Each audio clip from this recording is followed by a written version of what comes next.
The pressure inside Edmonton just reached a level nobody expected. Connor McDavid finally spoke after the Oilers' shocking playoff collapse, and his words instantly sent panic across the NHL. Fans thought the disaster was already bad enough. Then the coaching firing happened.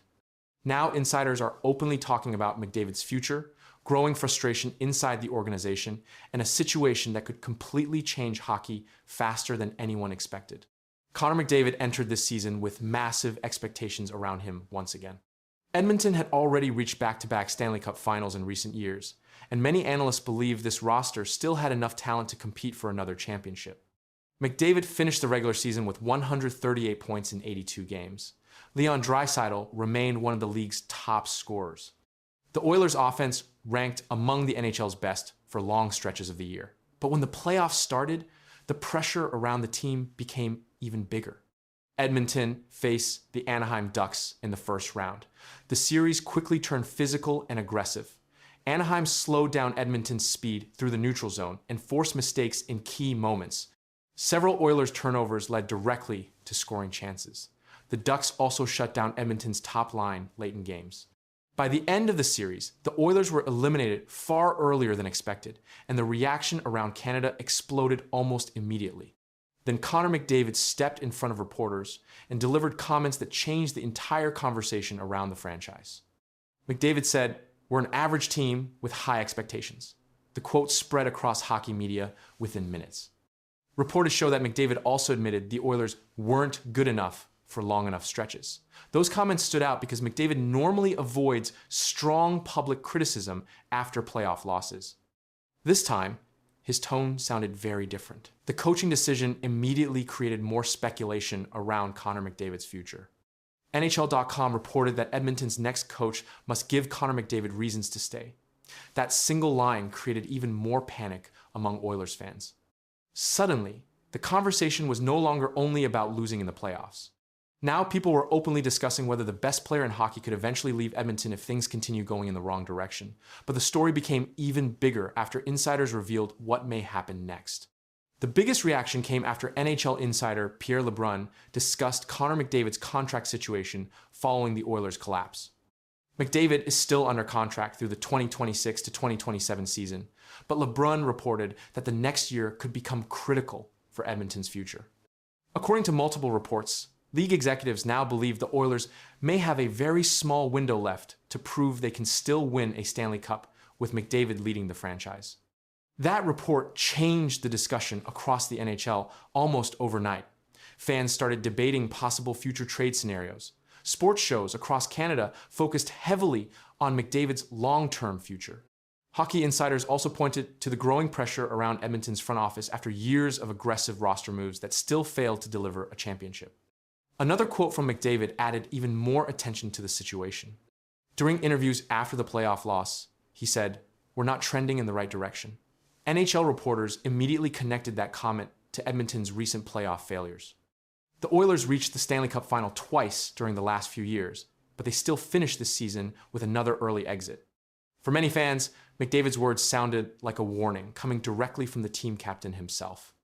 At the same time, another major issue started growing around the organization. Defenseman Darnell Nurse became the center of heavy trade speculation after the playoff collapse. Nurse is currently playing under an 8-year contract worth $74 million. Reports suggested Edmonton could explore major roster changes to create more flexibility around Connor McDavid and Leon Draisaitl. Analysts continued pointing toward defensive mistakes and roster imbalance as key reasons behind the Oilers' playoff struggles. The frustration around Edmonton became even more noticeable because of McDavid's production this season. Despite the playoff disappointment, he still finished among the NHL scoring leaders with 138 points. He played all 82 regular season games and remained the center of Edmonton's offense every night. Since entering the NHL in 2015, McDavid has won multiple Hart trophies and Art Ross trophies while becoming one of hockey's most dominant players. Yet the Oilers still have not won a Stanley Cup during his career. That reality created another wave of criticism toward the organization. Fans and analysts questioned whether Edmonton had done enough to build a championship roster around its superstar captain. Some insiders argued the franchise spent years chasing short-term solutions, while deeper roster problems continued growing in the background. Others pointed toward repeated defensive breakdowns during playoff games. Those concerns only became louder after this latest elimination. The reaction inside hockey media continued building throughout the week. Television panels discussed whether the Oilers had entered a dangerous phase with their captain.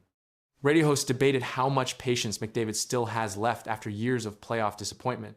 Reports also described growing pressure on management to fix the roster quickly before the situation becomes even more serious. Connor McDavid has not requested a trade. No official report has stated that he plans to leave Edmonton. But after the playoff collapse, the coaching firing, and his direct public comments, the atmosphere around the franchise changed fast. What started as another disappointing playoff exit suddenly became one of the NHL's biggest stories, and league insiders continue watching every move coming out of Edmonton closely. They announced the nominees for the Ted Lindsay Award, and your nominees are Macklin Celebrini of the San Jose Sharks. You can see the numbers there for Celebrini. What a year that young man had. Almost pushed the Sharks into the playoffs. Nikita Kucherov, he is a two-time Ted Lindsay Award winner, and he is nominated once again. And then, of course, Connor McDavid, a four-time Lindsay Award winner. Something inside the NHL just flipped overnight, and fans did not see it coming. A list was released, but one name on it changed everything. Two of the biggest stars in hockey were expected. The third name shocked players across the league. This was not a media vote. This came from the players themselves, and what they decided is now raising serious attention across the sport. The announcement came from the Ted Lindsay Award, one of the most respected honors in hockey. This award is not chosen by reporters or analysts. It is voted by NHL players. These are the same players who compete on the ice every game. Their vote reflects direct experience against opponents during the season.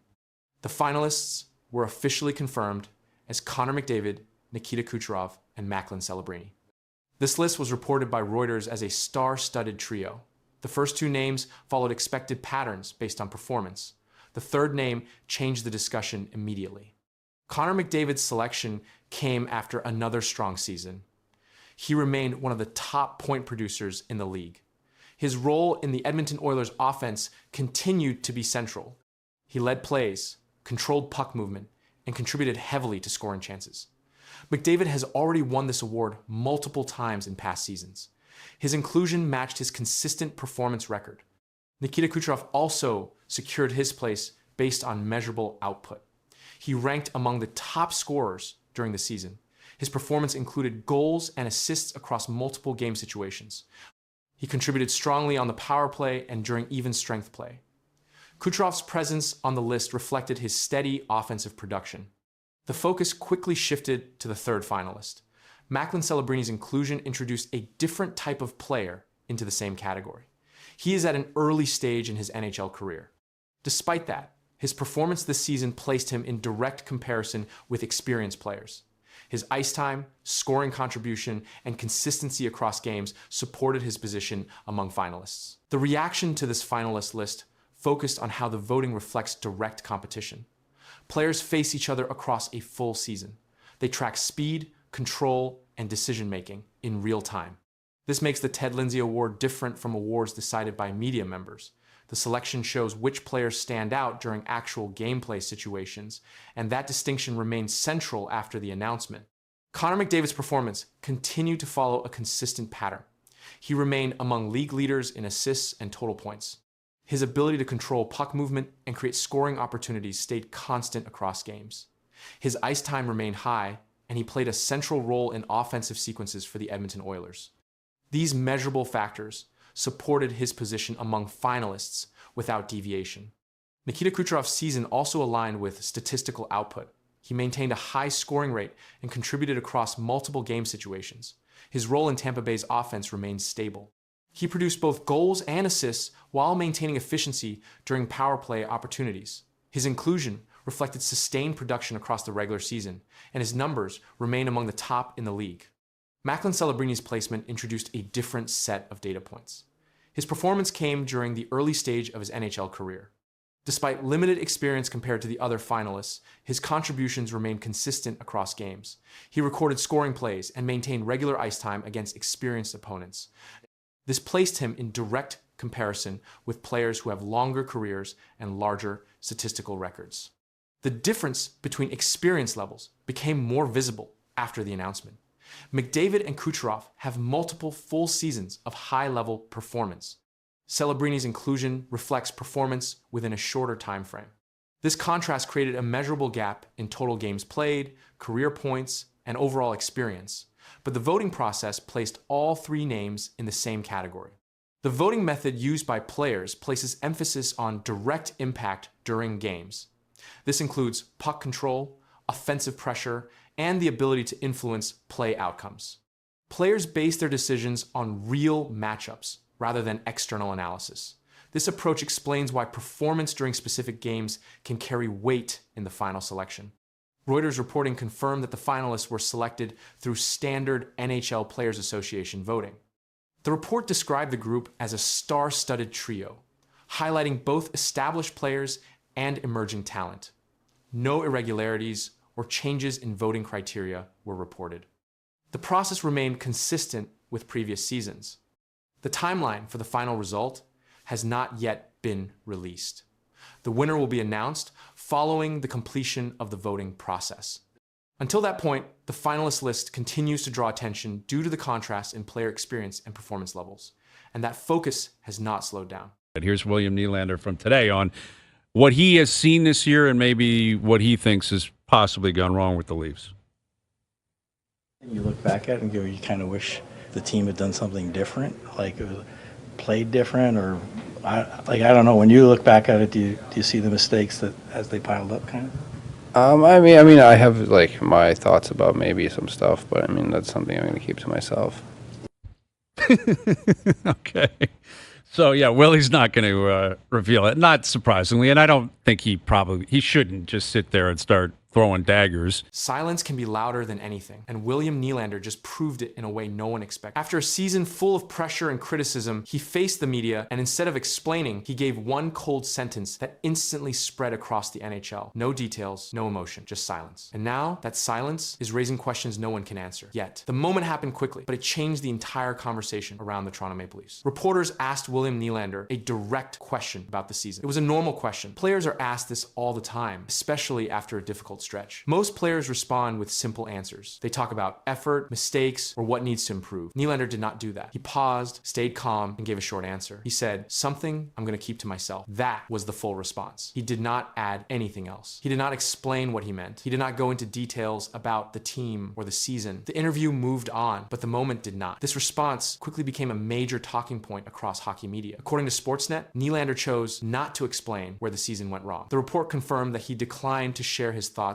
publicly when asked directly. That choice stood out immediately. Players usually give structured answers in these situations. They often say the team needs to be better or that small mistakes made a big difference. These answers are common. They are expected. Nylander's response did not follow that pattern. It was short, it was controlled, and it gave nothing away. Another report from Toronto Sun also highlighted this moment. The article explained that Nylander clearly has opinions about the season, but decided not to share them. The focus was not on what he said, but on what he chose not to say. That made the moment different. The Maple Leafs have been under heavy pressure. Expectations were high throughout the season. Media coverage has been constant. Players have faced repeated questions about performance, effort, and results. Nylander has been part of that environment. His response came during that pressure. It did not include frustration or anger. His tone stayed neutral. His words stayed limited. But the message was still clear. He was not going to explain his thoughts. That decision created a strong reaction. The reaction to that moment grew quickly, and the focus shifted from the team's performance to Nylander's response itself. Media coverage continued to highlight the same quote. The sentence, "Something I'm going to keep to myself," was repeated across broadcasts and articles. It became the main reference point in discussions about the Toronto Maple Leafs. This level of attention did not come from length or detail. It came from what was missing. According to Sportsnet, Nylander has often handled media in a controlled and private way. He does not regularly share deep internal thoughts in interviews. That pattern helps explain the response, but it does not fully remove the impact of the moment because the situation was different. The question was about a full season. It came during a period when the team was under strong public evaluation. In these moments, moments, players are expected to give insight, even if it is limited. Nylander chose not to provide that insight. That choice became the story. Coverage from Toronto Sun emphasized that Nylander had thoughts on the season but decided not to reveal them. The article did not include any further explanation from him. The original quote remained the only direct comment. No follow-up changed that. Nylander did not expand on his answer in later interviews. He did not clarify what he meant. The single sentence remained unchanged. That consistency kept the focus on the original moment. The absence of detail continued to drive attention. In most interviews, players respond with repeated phrases. They talk about improving, learning, or moving forward. These responses create a predictable pattern. Nylander's response did not fit that pattern. It stood apart because it avoided those phrases completely. That difference increased its visibility. The quote continued to appear in headlines and discussions. Analysts referenced it when talking about the team. The response became part of a larger conversation about media interaction and player communication. But the content of the response never changed. It stayed as one sentence, delivered once with no addition. That is what kept the moment active in coverage. A single answer, without detail, without expansion, and without revision, remained at the center of attention, and even as the discussion grew, the original message stayed exactly the same. Connor McDavid just hit a number that changes how the NHL looks at him forever. One goal made history, but what happened seconds later shocked everyone watching. The crowd reacted, the bench stood up, and the league took notice. This was not just another milestone. Something bigger was unfolding on the ice, and the full impact was only starting to become clear. Connor McDavid entered the game already, leading as one of the top scorers in the NHL. During the second period, he received the puck in open space and completed a scoring play that marked his 400th career goal. Official NHL records confirm that reaching 400 goals places a player into a rare group. Fewer than 100 players in league history have reached this number, and the pace at which McDavid achieved it drew immediate attention. The goal came during even strength play. There was no power play advantage. Game reports confirmed that the Oilers were controlling possession during that shift. McDavid moved through the neutral zone, with speed entered the offensive zone, and finished the play with a clean shot past the goaltender. The moment was quickly confirmed by league tracking systems, and the broadcast displayed the milestone as it happened, but the sequence did not stop there. Shortly after scoring his 400th goal, McDavid scored again. This second goal became number 401. It happened in the same game within a short span of time. Reuters reported Connor McDavid hit the 400-goal milestone and added another as the Oilers secured the win. That update confirmed both goals as part of a single performance, and it shifted the focus from just the milestone to the speed at which he moved beyond it. The Oilers continued to apply offensive pressure after the goals. McDavid remained active in play, contributing to multiple scoring chances. Game summaries show that he recorded more than just goals, as he remained involved in puck movement and offensive setups. His presence on the ice continued to affect the pace of the game, and opposing defenders were forced to adjust their positioning. Career data shows that McDavid has reached every major scoring milestone at a fast rate. Since entering the NHL in 2015, he has consistently produced high numbers each season. He reached 100 goals, then 200, and then 300 in fewer games than many players in the modern era. The 400 goal mark follows the same pattern, and that consistency has been tracked across official league statistics, but this latest moment added a new level to the discussion. McDavid's current total places him among the top active goal scorers in the NHL. Updated league data shows that his scoring rate remains steady across seasons. He has not shown long scoring gaps, and game logs confirm consistent production year after year. This pattern has been a key factor in how quickly he reached 400 goals, and it continues to shape how teams prepare to face him. The Oilers system relies heavily on speed and puck control. McDavid plays a central role in that structure. In the milestone game, his goals follow the same pattern seen throughout his career. He carried the puck through the neutral zone, created space, and finished plays under pressure. Shot data from the game confirms that both goals came from high probability scoring areas, which reflects his ability to position himself effectively during offensive plays. Defensive matchups against McDavid often involve top defensive pairings. Opposing teams attempt to limit his time with the puck by closing gaps early and applying pressure in the neutral zone. Despite these efforts, recent game reports show that he continues to generate scoring chances at a high rate. His speed allows him to move past defenders quickly, and this factor was visible again during the milestone performance. Statistical comparisons place McDavid among the fastest players to reach 400 goals in the salary cap era. Historical data shows that many players players who reach this mark go on to surpass 500 goals. Based on current scoring trends and age-related performance models, projections indicate that he remains on pace for higher milestones if production continues at the same level, and that projection has been included in multiple reports following the game. The timing of the milestone also aligns with the later stage of the regular season. Teams are competing for playoff positions, and performance during this period carries added importance. Game results show that the Oilers secured a win during the milestone match, linking individual achievement with team success. This connection has been noted in post-game coverage, as McDavid's scoring directly contributed to the outcome. Broadcast footage confirmed the exact moments of both goals. Commentators acknowledged the milestone in real time, and replays were shown across multiple angles. The sequence of goal number 400, followed quickly by 401, remained a central focus in coverage. This rapid progression changed